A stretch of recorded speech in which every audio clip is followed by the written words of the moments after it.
Hello, how are you doing? Good. Nice to hear, or sorry to hear, whichever, response you gave. It is time for an update, and it feels a bit overdue, but I was hoping to have a few interesting things together to talk to you about. I sort of write things as the month comes on, and then as I was getting towards the end of the 4 weeks or so since the last one, I haven't got anything written down because nothing had happened. I don't know if you ever have months like that. I'm sure you do. I think everyone does. Where it just seems like a month's gone by, but there's nothing really to say about it. There's no monumentous events. And of course, the thing with being in your house, staying in, not going anywhere, not really doing anything, there's not much to say, is there? But still, I've looked back over what's happened, and we can talk about a few things. I suppose if I was to give you some stuff about what was going to happen next, that might be more interesting, but I never know that. I never know from one day to the next what I'm going to be doing. But we'll look back at a few things. I want to talk about April, because when is it now? It's 6th of May. April was a poor month for results. If I was a company, we'd be wondering what was going wrong, and there'd be like urgent meetings. But yeah, it was Google AdSense revenue on YouTube was 40% down on the month before, and I'd had a few months that were quite similar. Even sort of earlier on in the year when it's normally pretty bad, January, February. So January, February, March was all like kind of the same, and then April just like it just happens. Certain videos didn't really take off. March's results were boosted by a bit of a resurgence in the prison tech video. For some reason, someone had posted that and it got shared around, and that one was one of my best viewed videos for March, even though of course it's, I don't know, a year or so old now, maybe longer. April didn't have that kind of, there was no back catalogue to prop things up, so it was a bit of a flop month. The things that I've reviewed, of course, or showed in the videos, are as much to do with it as anything. But certain times you get things in that are interesting, certain things catch the public's imagination, and then other things, I mean, we had the Ember mug, which I thought was kind of interesting, but it was only a short little video, I suppose. Another video I did, opening donations, which was, I was trying to update the idea of oddities. I've done those videos where I've collected a few things together, unusual music formats or unusual things on music formats, and I've collected them over a few months, and I thought, I'll put these together in a video. The first one of those did all right. Second one not so good, and I think by the time I got to third or fourth, they kind of flopped. I thought, well, people just aren't interested, so I wasn't going to do any more. And then all of a sudden, I got a few things together. The reels from Dead Media tapes, the stuff from Red Manor Records as well, the cassettes and stuff. So I thought, I'll have to do something here. So I got those things together and made another video. I thought, well, I can't call it Oddities 5, 6, whatever. Nobody's interested in these. Let me try and call it unboxing donations or something, because I see that those videos are quite popular. If LGR does them, or if the 8-bit guy, they get all these boxes through and open them up, and people find that interesting. I thought I'll try and rebrand it as that. It didn't do very well again. People just aren't interested in that stuff, and I can understand it. I think I've got a weird interest in packaging and the way things are sold that isn't something a lot of other people have. I'll give you an example. I did that video about the mini discs from Japan, and those come in a different type of case. When I say that, it sounds like the most boring thing in the world, and I think it probably was when I did the video. But I just find that interesting, like the same thing sold in different countries in a different way. It seems to be just me. So yeah, I've done the DCC stuff as well in the past, unboxing the DCC documentary and that kind of thing. And I found that interesting. But again, the audience, it was like, if I look back at over the last few years, the worst performing video for each year has been something along those lines. Unboxing something from a DCC, looking at unusual music formats that I've collected. Always right at the bottom out of 60 videos or something, maybe more in a year. Dead bottom, like a long way down. So it just tells you that people don't care about that stuff, which is fine. Not saying everyone should care about everything, but it just made me kind of think, look, I'm not doing that again. So if people offer me music and things now, I'm just going to turn it down, because I can't make it into a video that people are interested in. I've tried a few different ways of doing it, and it just doesn't seem to work. So, just how it is. If you spend a week on something, you want it to be at least people to enjoy watching it. And with that one, I thought I'll spice it up by having a lot of different music player devices in it, and I had a nice thumbnail on it. It all looked really quite enticing as far as I could tell, but it just wasn't interesting to people, which is fair enough. Now, moving on, the IPS clock, the one that looks like a Nixie clock but has little displays in it. As views go, not so great again, kind of low down. But the people that watched it, a lot of them bought it.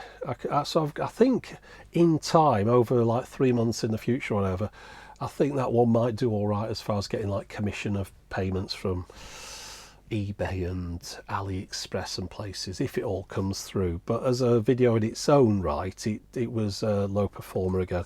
And then finally, the one that sort of sorted March out, no, April. Am I on about April? Yeah, I'm on about April. The one that sorted April out was the GPO Boombox. That one broke 200,000 views, so it helped right at the end of the month, which, it's kind of, without that, it would have been a super flop. But did you see in the comments from that, somebody mentioned that there was a Yves Saint Laurent version of that GPO Boombox that cost £1,000?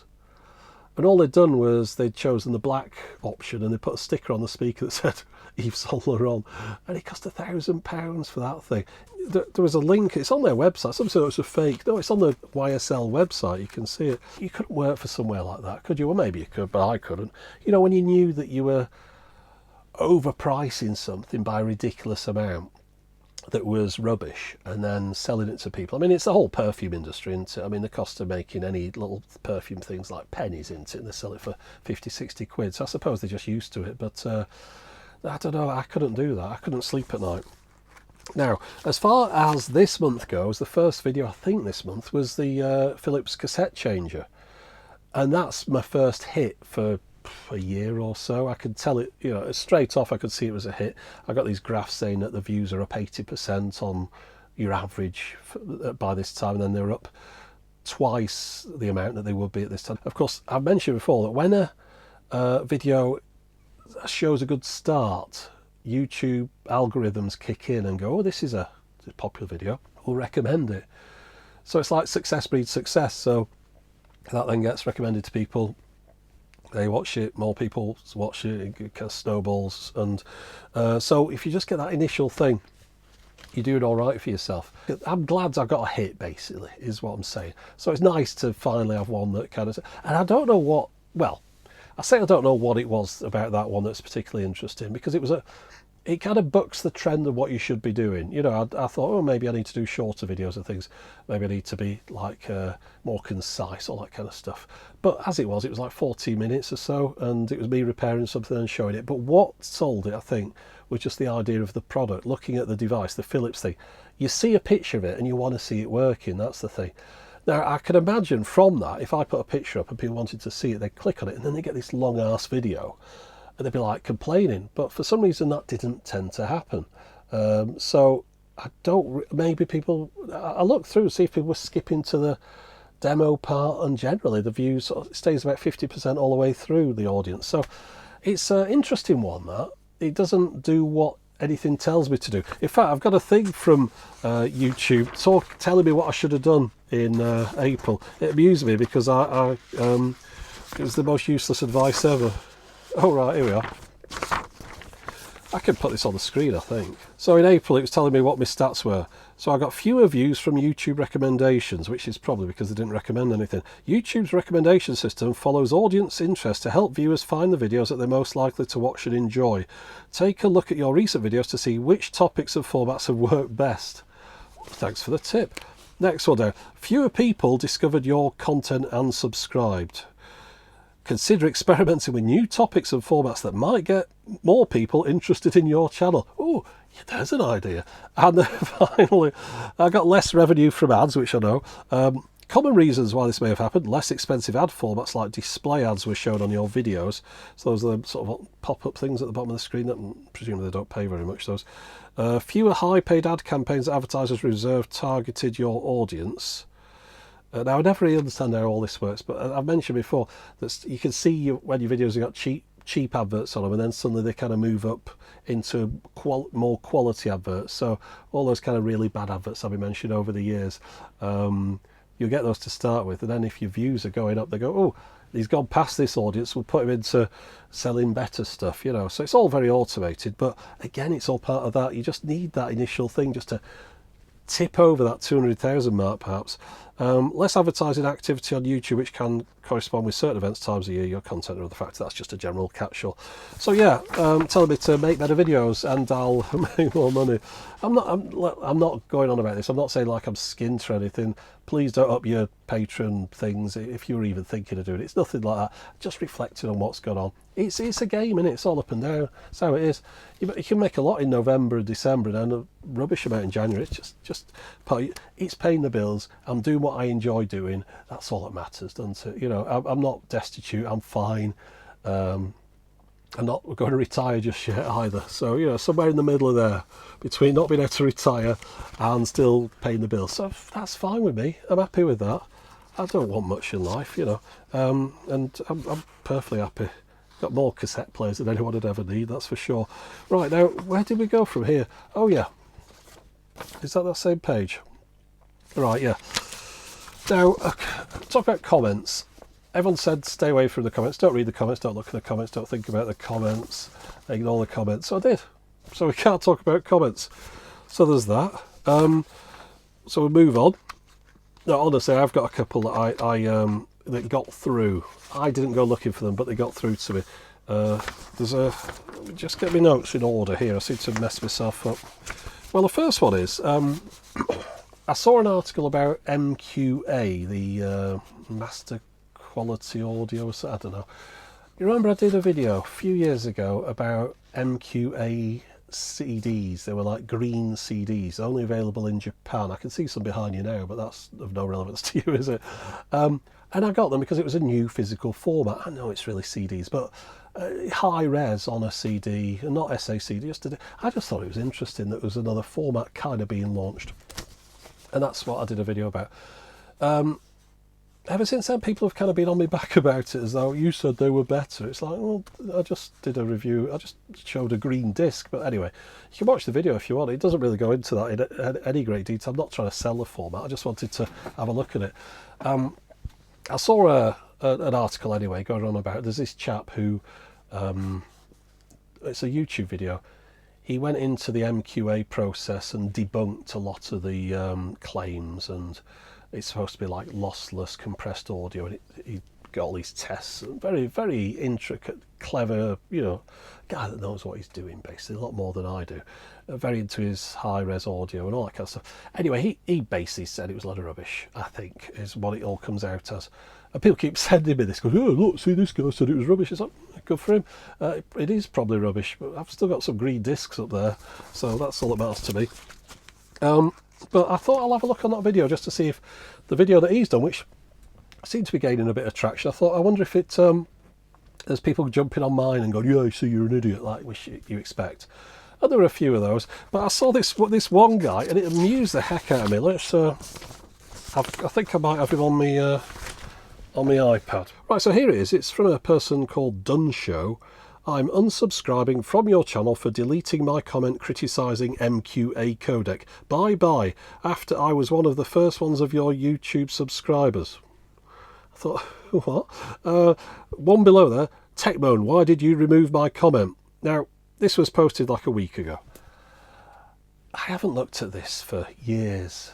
I think people don't understand how the comments work on YouTube. You know, how many a channel like mine will get and how it would be impossible for me to read them. I think everyone's got this, well, some people have got this kind of level of self-importance, like everything they write is being read by somebody. It isn't. On my channel, just to give you an idea, I've got 500 videos, well, 501 videos on the channel. I think I've uploaded more than that over the years, but in the end I deleted some of the old ones or duplicates and that kind of thing. Yeah, so I've got 500 videos, and across those 500 videos in March 2021, I looked on the stats. It takes a while to break down this, you know, to drill down to get to it, but 10,500 comments were posted in March. Now, if I looked at each one of those comments for 5 seconds, I worked out that would take me 15 hours to read all those comments. Now, some would take you less than 5 seconds to look at, but others would take you more time than that to perhaps respond to and things, and then you get this big long paragraphs. So I just said 5 seconds for each one. 15 hours. I'm not wasting 15 hours looking at comments on videos that I made 10 years ago. So, you don't do, there's nobody with a YouTube channel is going to look back at a video from 3 years ago to see what someone commented under it this morning. It just doesn't happen. But that guy thinks that I've deleted his comment, and he's very angry with it, and he's unsubscribing. I haven't done anything. It's possibly that he put like some swear words in there and it was automatically deleted. There was some links to something, or maybe it was classed as spam by YouTube, or maybe he doesn't know how to use the enter key on his keyboard. Could be loads of different things. But it was funny. I just thought, this guy's really angry at me, and I've got no idea he exists. But anyway, he's gone now, so don't worry about it.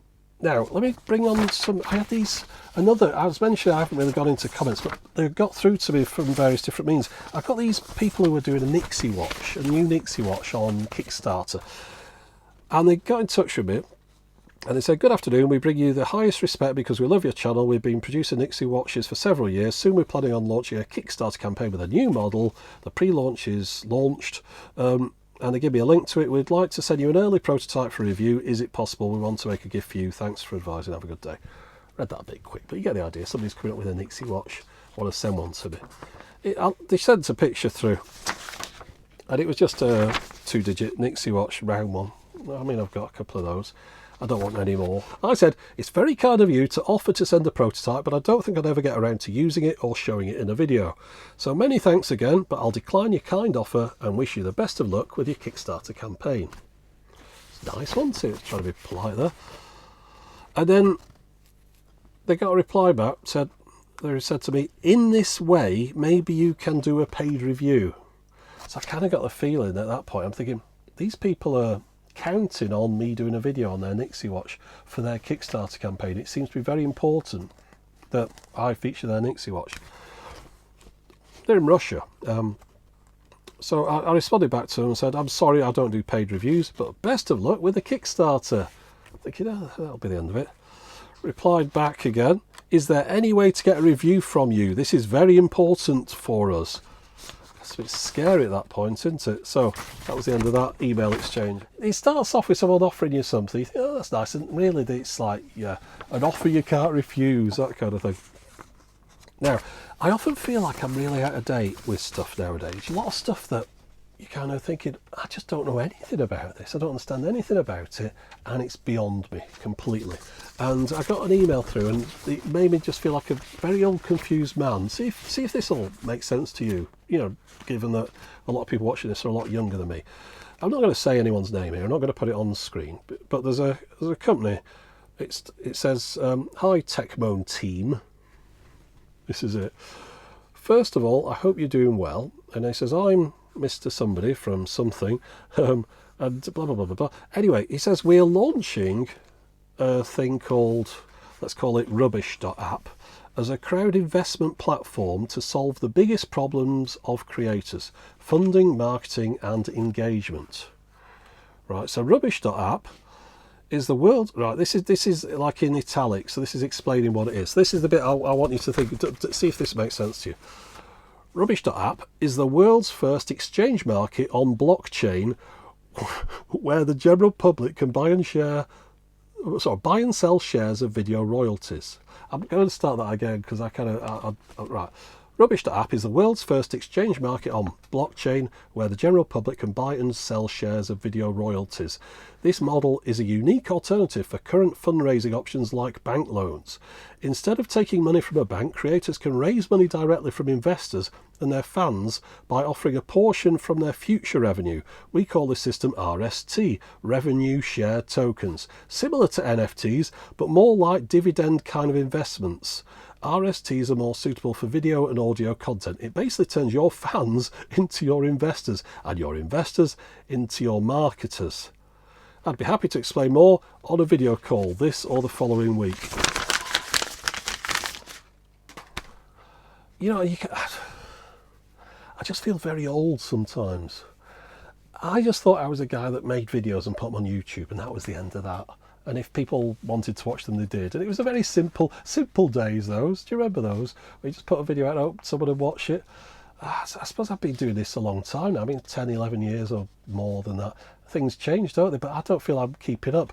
Do you fancy being an investor in the next video? I'll be honest, the next video's rubbish, so you won't get your money back. But oh, right, okay. Now, let me get rid of the Nixie guys as well, because they scare me.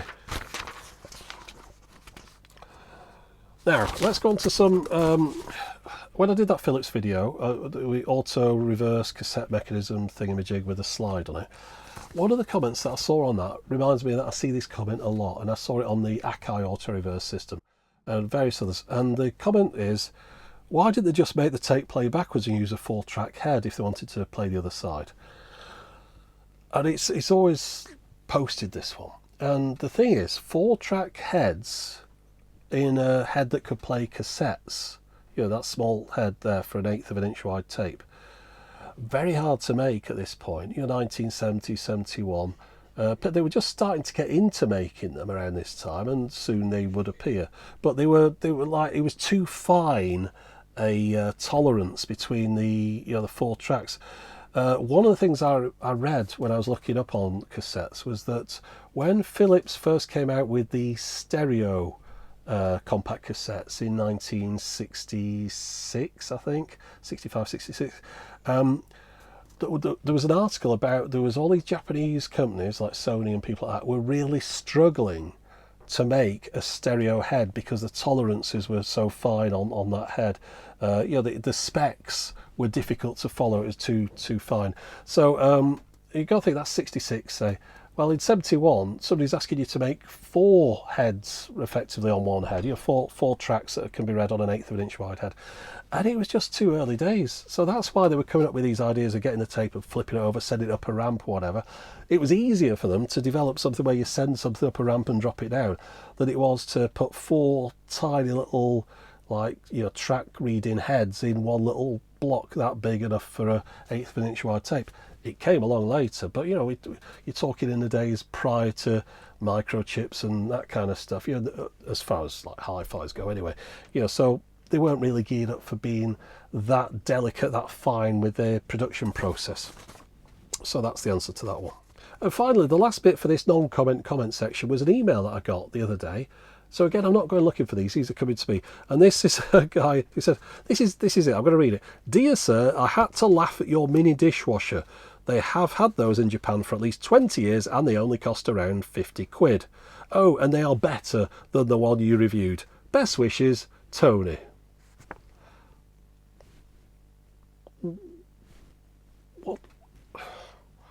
What do I do with that? What am I supposed to do?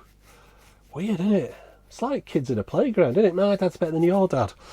Well, talking of the mini dishwasher, which was a successful video, it seemed to get quite a kind of wide audience. I think it's because it wasn't the usual stuff. It kind of got out to other people. So I've seen a few other people refer back to it on things that would, you know, I wouldn't normally get viewers from. A chap who reviews things for caravans and such like. And there's one chap that loads of people have sent me this link, and I'm just mentioning it now. I'm not saying, oh, don't send me links, but I'm just saying that I do know about this, that's all. So there was a guy who got a Bob dishwasher after watching my review of it, and he didn't like the fact that the cartridges had a countdown thing on it. They had effectively DRM in a way. It's the cassette or cartridge containing the detergent liquids, and there are 2 types of these. There's one that's called Pop, which works for 30 washes, and then there's another one called Rock, which is used once every 90 washes for cleaning the machine. The cassettes slot in neatly into the front of the machine in this compartment below the main door, and a connector in there interfaces between the cassette and the device to tell it how many cycles each of those cassettes has done. So he developed a little circuit board that would read the cartridge and reset the number of washes available, and he put this whole blog thing together on GitHub where you could buy the detergents from and how to refill it and all the rest of it. And he put this out, and I have a search that shows on Google search. You can have like a Google thingamajig, can't you? That, so I don't know why I'm saying this, I haven't told you what it is yet, but it looks for certain key phrases and will, if that pops up, it'll send you that through in your email. So I got this email one morning. It said, you know, Techmoan, GitHub, Bob dishwasher. So this guy who looked at this. It mentioned in his article he'd seen it on my channel and decided to order one, and then went about trying to hack it. So as a result of that, I get an email about that the very next morning after he posted that thing. And what he'd done is he said, oh, and I've made a few extra ones of these little circuit boards that'll reset your thing. So you can order them if you want. So I ordered one. So I ordered it like the very first minute, really, or day that he posted this thing, like in the morning after the evening he put it up, and it came through. And I've used it, and yes, I've got an old empty cartridge, filled it up with the detergent that he recommended, reset it, and it all worked fine. Bit of a palaver, I've got to be honest. Not his circuit board, that's dead easy, but the other filling up and getting your soap everywhere and watching it, being careful, it's quite caustic type of stuff, so you have to be careful, and you've got rubber gloves on, and you're doing it in the sink, it's overflowing, and all that kind of stuff. So yeah, there's the kind of that aspect, but still, it's a lot cheaper than the original stuff. Now, something to be said off that, even in his GitHub post thing, he said that you can use other detergents in the thing, you just have to squirt it in the bottom, which is what I said in the video. However, if you prefer, you can use your own detergents instead.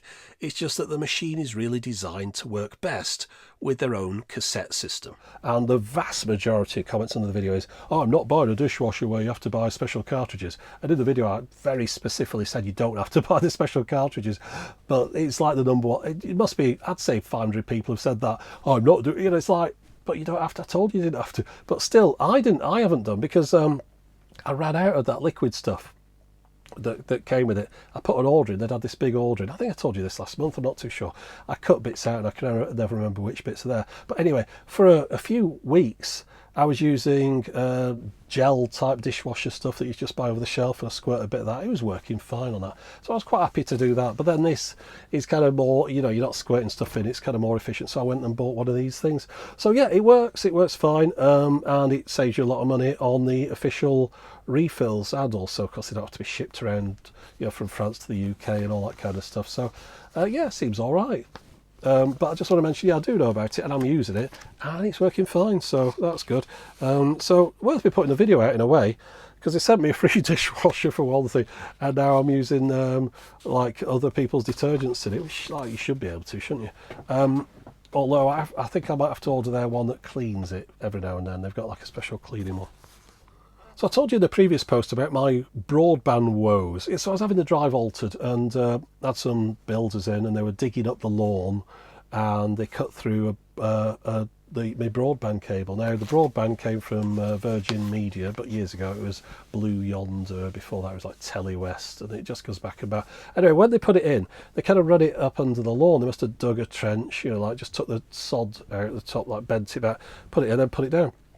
And I didn't really pay attention at the time, but when they went through digging this up, they cut through it. Now it was two wires side by side. One of them is the phone, and one of them is the broadband. So they cut through the phone side, which is, I'm thinking it's neither in or there. It rings about once a week, and but still I had to get the guy out to fix it. So I ring up Virgin. I really didn't want to, and it was this big long press this, press that, press the other. Now I used to run a call centre, and I used to program the telephone system, and I had it like super efficient. Basically people had press one button at most. If you press nothing, you get through as well.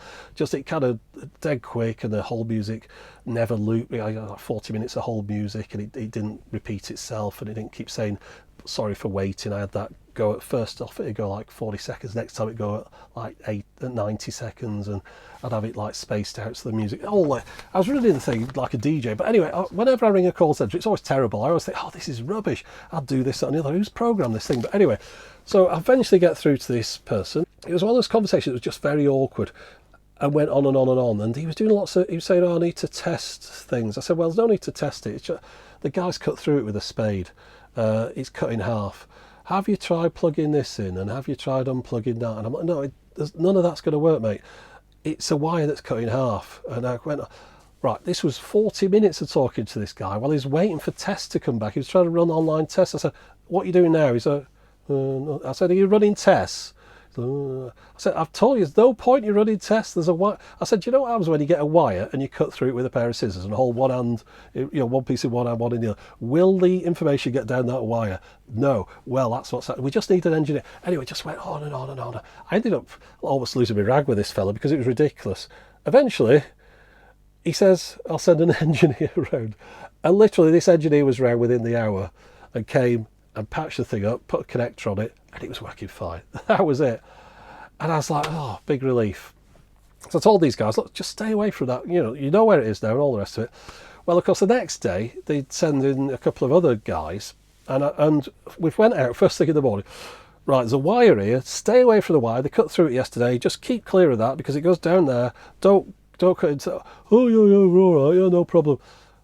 Literally 5 minutes later, they cut through it with a spade, the whole bloody thing, and the broadband went off then. Now you've got to bear in mind the missus is working from home. Of course, I need the internet, but I could kind of edit without. But she couldn't, so she needed everything was off, and I had to go through the whole process again with Virgin. Luckily, the second person was a little bit better, although I had a lot more trouble with the phones before that. It was like ring us back and we'll ring you back and all. None of that worked. And of course, I'm doing things on my mobile phone rather than on the proper phone because it's all cut off. So anyway, eventually, after a long drawn out thing, another engineer comes round, and this time he puts the thing in a nice protective thing and lays it under the lawn. The funny thing is, just a week before them, I'd up the speed on my Virgin broadband because this is boring, isn't it? Why am I telling you this? Anyway, you're here, let's carry on. You can always skip to the end where nothing happens as well. So I'd been paying for it. I kept seeing my bill every month, like 89 quid and 90 quid. I'm thinking, this is ridiculous. I'm sure it was like 40 quid when I started off. And I was paying for 200 megs down and 15 megs up. And I looked on their website and there was nothing that rubbish anymore. It was all better than that. And I look on the, put your postcode in, it says I could get better than that. I looked at the price and it was like half what they were charging me for twice the speed. And of course, there was always this new customer type of stuff. It was like if it figured out you're an existing customer, so it wouldn't let you see it. So I, put my VPN on and all the rest of it. I was able to see the proper prices, the prices for a new customer, the prices even for an existing customer. It was a lot cheaper for faster. So eventually, again, I'd rung them. I hadn't wanted to ring them for years because I knew they were hopeless. I'd had this big long conversation. I got it upgraded in speed, so now I've got ridiculous speed on this. I've got 536 down and 35 up. 35 up is the important bit. So I paid less than another, like 20 or 30 quid less than I was paying. And I've got this 35 up. That's what I need for uploading these 4K videos. And it, unfortunately, when these guys came out and sorted out the cables, it actually improved the speed a bit. I think the other one was a bit knackered, so it kind of sorted it out. So in the end, it's all worked out and I could get my videos uploaded quicker. But that was not I was honestly, what a stressful couple of days. But as a result of that, I ended up coming up with the emergency internet in a box. So I got one of those MiFi router things. I've got one somewhere, but I don't know where it is and if it's still compatible and all the rest of it. So I got a 4G compatible like thing that you put a SIM card in. I got a 24 gig 3 SIM card that when it goes in it will activate it, and I'll get 24 gig for 2 years. There's no contracts, there's no nothing. I've paid for it all up front. So it's sat in this box now. This box is like perhaps 70 quid's worth of stuff in a cardboard box, just sat there ready for the internet to go down, because now the missus is working from home. We need the internet, and if it goes off, we're screwed. So that's my emergency internet now. It's just something I thought you might want to think about if all these people working from home now, if you can get a SIM that's got like data in it and all the rest, it might just be worth having it sitting around as an emergency thing if the internet's that vital to you. If it isn't, don't bother. I mean, if you can live without it for a few days, but we couldn't live without it for a few days. She has to work from home. Now, other things that I bought, I finally got myself a new camera. It's a Sony ZV-1. You'll have seen on the last video about the Mini Hi-Fi, there were loads of camera issues on that. Things going out of focus, pulsing, exposure issues, and I thought I can't be dealing with this anymore. I'd been using the camera that you're on there, the Sony A6400, but I got the 16-50 zoom lens that came with it. I was trying to use that to sort of zoom in on stuff to get closer, and that lens just is hopeless. I've realised I didn't kind of understand at the time how bad it was, but it's pulsing, it's doing all sorts of stuff. So I got to this point. I hadn't wanted to buy a new camera, not because I'd been tight, but I had a feeling there was a new one of these coming out. Like, this is a ZV-1, came out a year ago. I'm thinking there'll be a new one out soon, one a year type of thing. So I was holding out, thinking, well, I'll get the new one, I'm sure it'll be better. There's a couple of things on here that well, I wanted a few additional features that this doesn't have, and I've got a good feeling they'll be on the new one. If there is a new one. But then again, I also thought in my head that Sony have got this habit of bringing something out and then just nothing following it. You know, something that's quite successful, but just kind of letting it fester. They've done that quite a few times in recent years with cameras. Anyway, that's what the next video is recorded with. It's a video about this. Actually, I've got it over here like usual. I've got things in arm's length. This globe thing. It's only a short video. I've been a bit ill recently. It's not one of those get well soon things, but I've just I haven't been firing on all cylinders. I've had quite a few days where I've spent quite a bit of time in bed, and I just haven't felt right at all. So it's a shorter video than usual. Right, now enough of this. I think it's gone on long enough. Let's cut in. I wanted to talk about my experience charging my car up. I'll explain in the video. Let's look at that.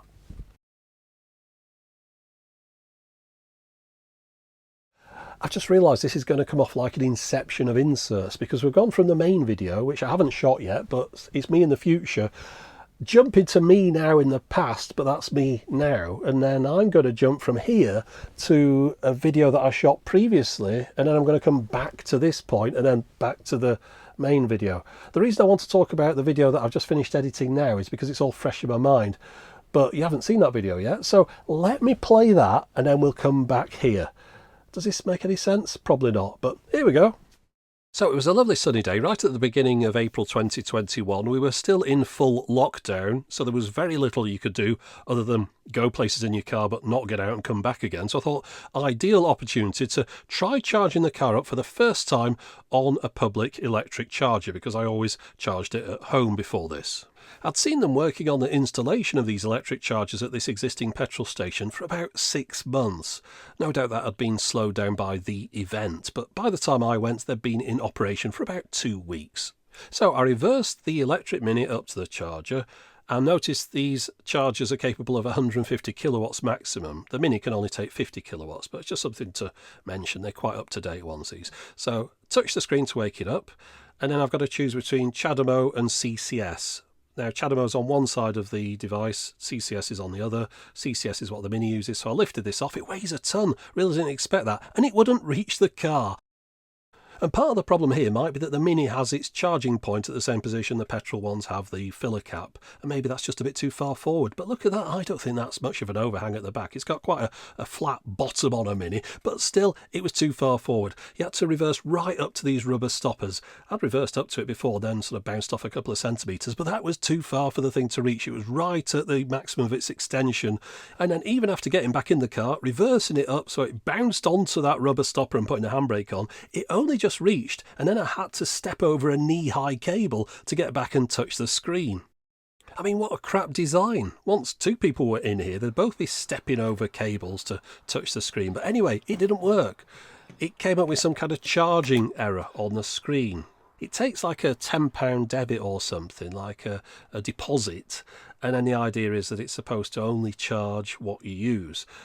But the trouble is, I kept going back and forth and it kept failing. I kept putting my card up to it over and over again.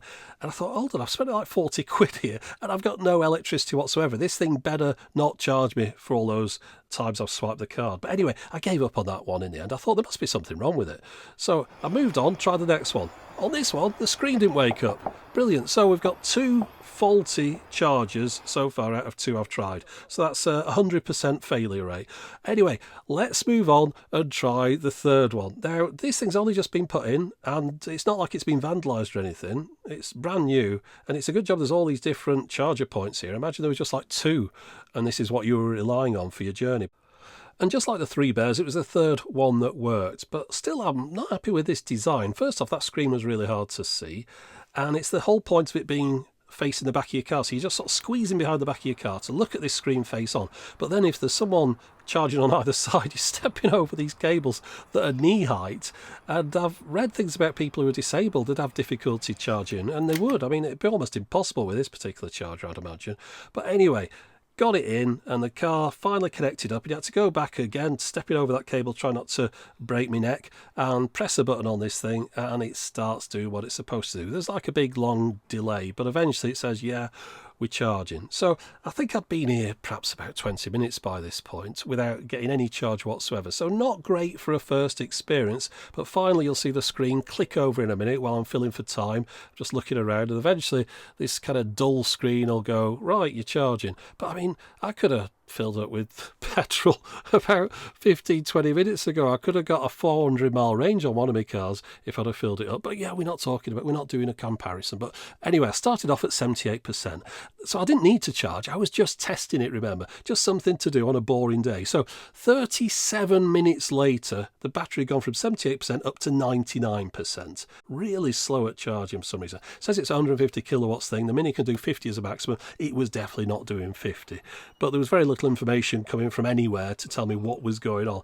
And then finally, I couldn't get the flipping thing out of the car. I was trying to pull on this thing, it would not let go. I didn't realise, again at the time, first time I've done this, that it grabs onto that and locks it until you complete some process on here. I thought I'd done all the process. You know, if you were doing a petrol one, you'd put your card in at the beginning, fill it up, put your thing back and drive off. No, with this one, you have to go back to the thing, tap on the screen, wake it up, show it your card again. I'm thinking it better not be flipping charging me any more money. And then finally it goes, all right, thanks. And it lets you release the thing from your car. And then on screen, it briefly flashes how much it cost. So you look at this, you go, oh, right, okay. So I've got my phone out to take a picture, and of course it had gone. It had been on the screen for about 2 seconds. Fortunately, of course, I'm wearing this head-mounted camera, so I was able to capture the screen. It's a bit blurry, so I'll tell you what it said. It said it had taken 46 minutes, and it cost me £3.43. Now, working on my Mini, which I reckon has a range of about 125 miles from what I've experienced, that's about 26 miles of range added in 46 minutes for a total cost of £3.43.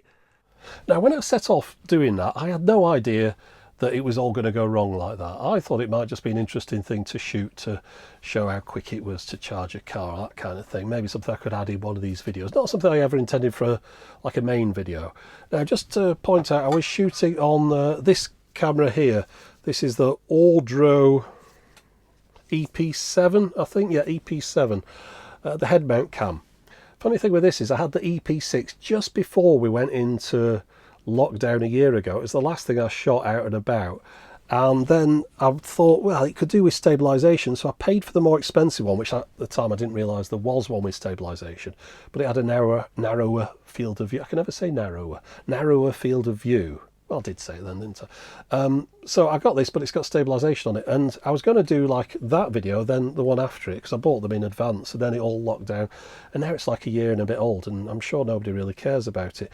There is one chap, though. There was a chap, sorry, I forgot the name, on Patreon, who was asking me about body cams, because I believe you're a lorry driver, whatever you call it, road train driver or whatever, in Australia, and wanted some kind of body cam type thing. Now I wasn't too sure whether it was just for like shooting what was in the cab out the window, or when you get out of the cab, or that kind of stuff. But anyway, this is what I think might work. You can power these while you're using them. You can run a cable down your back, and you can plug it into a USB port, or you can have a battery pack. Battery life's not bad on it anyway. And the thing with this is you're out of window view, and then you go and you've got your walking about view, punching a kangaroo or whatever, and then getting back in the cab again.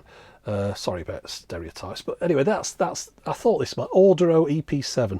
So yeah, it seemed all right. But anyway, I used it in this video because I put it on. I just thought it was easy. I can use both hands. I can go about my thing, and then at the end of it, I've got a video if I need it. So the video that I shot there, a couple of points coming off that. Well, first off, I just want to put a couple of things out there, just setting the table out here. I'm not the kind of person that feels that connected to the things that I buy or do. I'm quite emotionally detached in a way that some other people aren't. You know, people will be like, oh, I'm very much pro Apple and anti Samsung, or I'm pro LG and anti Sony. They kind of seem to connect themselves with the things that they buy in a way that, to me, I'm just seem detached from. I'll get something if it's rubbish. I'll admit it. I don't feel any shame in that. And it seems to be this kind of shame and trying to save face that drives a lot of what people do. I've known people in the past who say they bought a car, and then unbeknownst to them, the new model was coming out like the next month or something, and then the new one comes out, and they say, well, I prefer the older one. I like the styling more, you know. And it wasn't that. It was just that they kind of cocked up and should have read a magazine, and they could have held on for a month and got the brand new one for the same price. You know, that kind of thing. So, as far as experiences and products and things go, not really. I'm not the kind of person that's going to say something's good if it isn't. Yeah, a lot of the electric car type of stuff that I read, it's all evangelising it, saying that it's brilliant. You come over here to electric cars, petrol's rubbish, petrol's pathetic, electric's the way it is, you should be over it, that's rubbish, this is good. I've never been in that kind of team thing. It's always put me off, in fact. I find it very off-putting, which is the same as putting someone off. But, like, that kind of someone's overly enthusiastic about something, you can think, I think I'll leave it, thanks very much. And that's always been through my life, and it's why I've never supported any sport, any football teams or anything like that. I just don't like the kind of overhyped enthusiasm for something that really is much the same as something else. You don't want to support that team, you want to support this team, it's just people playing football, nothing to do with me. So that said, I'm not the kind of person to tell everyone to go and get an electric car, but I'm also not the kind of person to tell everyone to go and get a petrol car. Do what you want is what I'm saying. But so from that experience at the moment, I'm not particularly happy with the way that the chargers that I was using then operated. Apologists will say, oh, well, it's just unfortunate you got a bad charger there, the network's expanding, it's growing all the time, there's new chargers coming on, you should have used this one, you should have used ZapMap to find the best one. Look, this was just an experiment. Drove to the first one that I knew about, tried it out, didn't really work out for me. And I'm basing everything purely on that one experience. But it's the only experience that I've had, so it's the only one I can talk about. But yeah, based on that, I definitely won't be charging the car away from home again. I won't need to, I never did need to. But it makes me think about the future. Because, yeah, I will be getting electric cars in the future. And I've realised that there's a couple of things that I really need. I need one that goes a good long distance between charges, because if you have to charge frequently, then you're going to be playing that kind of Russian roulette with the charger system over and over again. Whereas if you can go 300 miles on a charge, then more than likely you'll be able to charge it when you're back at home. Even so, if one did 300 miles, I wouldn't be able to get to my parents and back. I'd need to charge somewhere en route, and therefore I'd also need it to have ultra fast charging. Now, from this, there's a couple of things that people that are really into electric cars would say, oh, you're unfortunate. Also, the Mini's not the best. You should have got one of these. You should get a Tesla because they have this network where you just plug it in. You don't have to go through all that rigmarole. I don't like Teslas. They don't fit on my drive. That's the end of that. And also, if I'm spending 40 grand on a car, it's got to be one that I like, can't it? I mean, you don't spend 40 grand on something you don't like. I just don't like them. Sorry. I can't like every car. There's 1,000 different cars on the market. Vast majority of them I don't like. I'm just adding it in with that list. It's in the 99.8% of cars that I don't like, and they're all in there.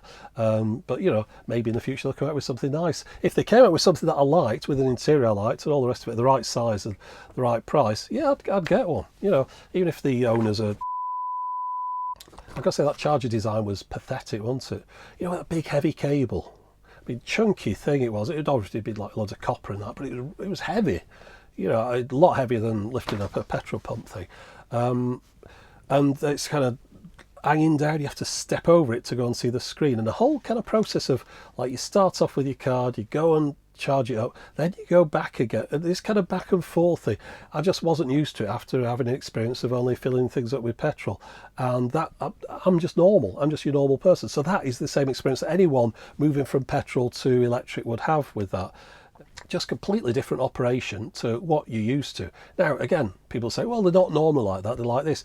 And also, there's another thing that you can sign up to various schemes. You can pay a monthly direct debit to sign up and get onto some charger network, and the prices come down a lot. But then you're committing to a monthly fee to charge it at this network, and that's something that I wouldn't be doing. And then there's other ones that you don't commit a monthly fee, you just sign up to the network, and again, it's supposed to be a little bit quicker. And then there's systems where you buy a car and they sign you up to various networks. You've got like one card for all, and then the Tesla one where you just plug it into the Tesla smart charger things or whatever it is. But there was a woman in a Tesla at those chargers when I was there. That was the only other electric car that was there most of the time I was there. So for some reason she chose to charge there. And I think it's because the nearest one on the Tesla network is probably about a 20-minute drive away on the motorway. But the trouble is, once you've left it, you can't just turn around. You've got to carry on up the motorway to the next junction, get off at the roundabout, come all the way back again. And maybe she just thought, I just want to charge for 20 minutes or something. Yeah, she was gone by the time I'd left. But yeah, it would have took her longer to get to the Tesla thing and get back home. But the Tesla charging network is a lot better if you can use it, if it's in the right place. That's the major selling point. But yeah, you got to like the car, haven't you? You don't just buy a car for the charging network. Well, most people wouldn't. A couple of things I've got to think about when I do get a new electric car in the future. Where's the charging point? You know, how close would it be? It needs to really either be on the back or on the front. If it's on the side, that wasn't much of a distance, and it was like, I don't know, centimetre more. I wouldn't have been able to get the angle round. Also, what's the ventilation like in the car when you're charging? That was something I noticed. It was a hot day, a lot hotter than it is now, but I had all the windows down, the roof open, all that sweltering. It was like a greenhouse in that car. And I thought, well, if I turn it on while it's charging, am I supposed to be doing that? Probably, I don't know. But also, then it's going to have like the aircon blowing through. That's going to be bringing the battery down while I'm trying to charge it. I wanted to get it charged as quickly as possible. I gave up at 99%, by the way, because I thought it'd just be going on forever. Of course, it's slow when you get right to the top. Yeah, there's a lot of things that I've learned from that. I've thought, right, next time I get an electric car, got to concentrate more on the charging aspect. And on the way to my parents, there are literally 2 charging points, and one of them is near my house. The other one's 2/3 of the way, so I'd have to charge at that one before. And I've got to assume that one's working, and there's only 2 chargers there. And I look on the Zap Map thing, and more often than not, there's somebody said, oh, it wasn't working last time I tried. So I don't know. It's a bit. It all seems a bit up in the air yet. Yeah, the cars are there. The people are buying them, but this charging thing just seems a bit of a pain in the arse unless you're on the Tesla network. So yeah, maybe that's why people are going for those. I do see a lot of Teslas around. Right, that's this section. Let's go back to me in the future to do the rest of the video. Right. Okay, we're back. Now, am I in the past or the future? I've lost track of where I am, but it doesn't matter. Just got a couple of little bullet points here at the end, things that I just want to mention, completely irrelevant, unconnected to anything, just stuff I've written down. YouTube channels. I don't really watch an awful lot of YouTube channels. I mentioned cars and things in the past. In fact, the chap on Vanarama, I like him. What's his name again? Yeah, the guy with all the tattoos. I find him very amusing. Anyway, I'm sure he watches this. In the past, I'm sure he's got in touch with me when he was on Honest John. Anyway, that chap, he won't be watching this because I won't be a patron, no doubt. But anyway, what's his name now? Pass me by. But Vanarama. You think it's going to be reviews of vans, but they've just started doing cars. And he's a very amusing chap. Anyway, that was what I like watching. And also, I'll mention Tim Hunkin from The Secret Life of Machines and Things. In the last few months, he started up a YouTube channel showing his old videos and adding new stuff in as well. I haven't had time to watch an awful lot of those, but it's nice to see him around again because he's kind of a big influence, as you can imagine, seeing him on Channel 4 taking things apart. I think he's quite a big influence on a lot of people my age and YouTubers and people that have seen him on various programs. So yeah, Tim Hunkin. Just search for him on YouTube, I'm sure it'll come up. Now, there's a freestyle rap guy, Harry Mack. You're probably aware of him, you might not be, but freestyling in Venice Beach and places. This is what I used to like about rap, that it was clever, a lot of clever stuff. I mean, people don't get this, but when you watch it, it's incredibly skillful if somebody can do a freestyle like that. And it's kind of like a magic trick, really, when you watch it sometimes. Anyway, so that's Harry Mack. And then moving on from that, one thing I noticed online the other day, I was on the Japanese auctions, and there's this record player that I kind of had in the back of my mind thinking, oh, one day I'd like to get hold of one of those, but I bet they're expensive. I didn't realise how expensive. There's a Nakamichi record player. You might be aware of this. The clever thing about it was very automated and electronic and all the rest of it. Probably liable not to work nowadays, but the idea is you put your record on it, and a lot of records are pressed off centre. The hole punch in the middle isn't just quite perfect, so you get this kind of movement as the record rotates, and that's wow and flutter then. You'd hear it on the audio. What the Nakamichi one does, I forgot the name of the record deck, but anyway, I'll show you a picture on screen. What it does, it looks at the centre of the record, and then it adjusts it. It somehow, electronically, it kind of comes up with a new centre. I've seen demonstrations of it though. It's pretty impressive. Yeah, you put it on, it does all these things. So I thought that'd be a cool one to show on the channel sometime. Anyway, the one on Amazon, Yahoo Japan auctions, it works out as £80,000. So I'm sorry, that's not going to be shown on the channel. That's for any US people. £80,000 is $111,000 as of today. So yeah, pretty expensive record player that one. It's a shame. I would have liked to have had a play around with one of those. But the truth is, I would have played around with it for 10 minutes, well, a couple of days, made a video. And then what would I do with? I can't afford £80,000. Right. Another thing I wanted to mention, while I was on Amazon Japan getting my Globe thing, it said like things that you've previously bought, you know, along the bottom of the screen and stuff. And also I was setting up an affiliate link for it before I realised that no one would want to buy one. But anyway, I managed to figure out how to set up an Amazon Japan affiliate link, which I was quite proud of myself. And now it's going to be useless, but maybe I can use it in the future. That was it. So I've got this affiliate link. I thought I'll look at those mini discs that are on there, the Sony Basic mini disc, and then I can go back and on the video where I mentioned that those were available on Amazon Japan, I can put it as an affiliate link. The discs themselves come from Japan, where fortunately at the moment Sony are still producing blank discs, although they are the last company making them. I don't know how long this is going to carry on for, so I bought a bundle of these from Japan earlier on in the year. They worked out at just over £2 a piece once you'd factored in the delivery cost to the UK. And they're just not there anymore. Now, there are some other mini discs, some other Sony ones, available in little packs of 10 and stuff. And I'm not sure whether those are old stock. The thing is, I know these were new stock and they were sold in boxes of 25s, and they're just not there anymore. Now, does that mean that Sony have stopped making these? And if they've stopped making these, that would mean that they've stopped making mini discs full stop. Or does it mean that the people that they were selling so many of these that they're just not showing there anymore? You know, there's all these people like Band CDs and these companies that are putting music out on mini disc. They were buying these and using them to, you know, print on top of with that ultraviolet printing. I don't know what the answer is, but it's a little bit worrying. No, I mean, it's not like life or death, is it? But I kind of wondered if Sony have stopped making blank mini discs, and if they had, no, you wouldn't get that information anywhere, would you? You're not going to read it in a newspaper or something. It's something that would happen very quietly, perhaps in Japan, and no, you know, they'd know about it, but it wouldn't get translated over here. So if anyone knows if Sony have stopped making blank mini discs, let me know. And yes, if you go on Amazon Japan, you will find Sony blank mini discs, but again, they were the last people, as far as I was aware, making blank mini discs, and the last ones that they were making was these. If you see other ones, either they're kind of old stock, or maybe they were still making some other designs as well. But these were the ones that it was known like, this is the last Sony blank mini disc, and you can't get them anymore. So interested if you know about that one. And while I'm asking you questions, I've got a boombox that plays CDs. And it will play a CD once out of like 50 goes of trying to get it to play a CD. And once it's playing, it's fine. It won't read the TOC, you know, table of contents or whatever at the beginning. Now, I've cleaned the laser, of course, and I say there's no breakup at all on the sound. So once it's playing, it's perfect. There's no issues with it. It just won't read that first bit for the first like 20 goes away. You just keep having a go and no, over and over again. You keep like loading it until eventually it goes, oh yeah, I can read this, no problem, and then it's fine.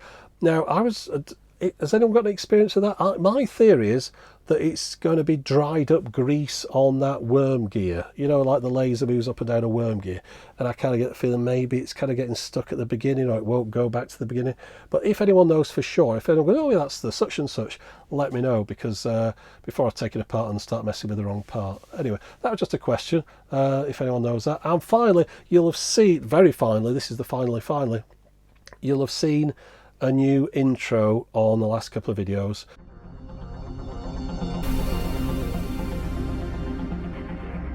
And that comes courtesy of Graphics Monkey here on Patreon, and he sent that through to me and said, what do you think of this? And I've decided to use it for the moment. I'm not saying I'm going to use it permanently, but I just thought it'd be interesting to see how people react to it. I did a filter on it the first time because it was looking a bit too it was kind of dull and sharp. We discussed this between us. I wanted it to glow more like a vacuum fluorescent display type of thing. And the second time I've done a different filter, which makes it just a little bit better. So the second video has got a different, but anyway, I like this intro. I think it's quite nice. And of course, the thing with the original intro I was using, I nicked that off an old VHD demo.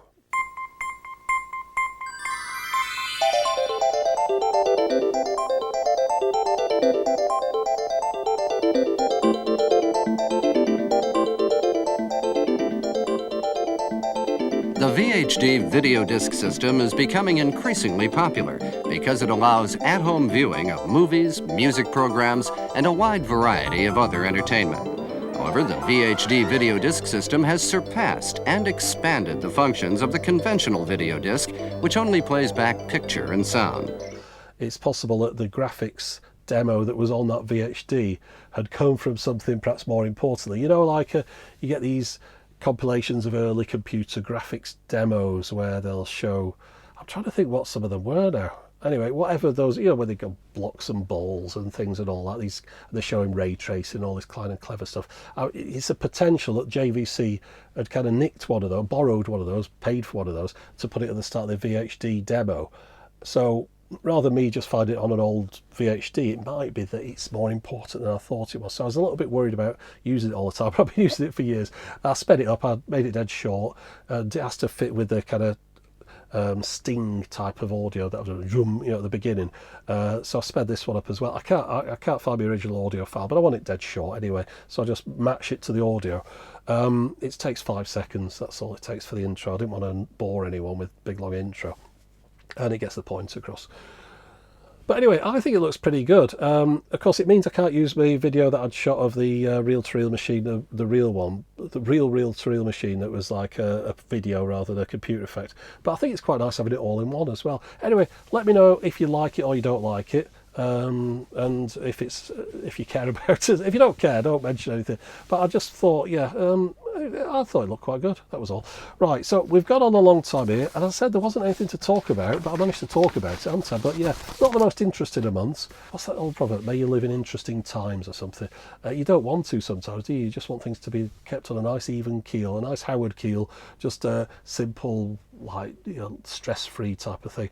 So after this last month of all this broadband and all the rest of it, I don't feel like I'm geared up for high stress, high excitement days. I quite like things to be nice and quiet nowadays. I say I'm getting a bit old. I don't understand what all this blockchain stuff's about. So it sounds like something that like a problem with your toilet. But anyway, that's it for the moment. As always, thanks for watching. Oh, and thanks for your support, of course, as well. Oh, that was cheesy. I was like some DJ. Hey, thanks, guys. Oh, no, I see. It said guys. I've ruined the whole thing. I better go. Thanks. Bye.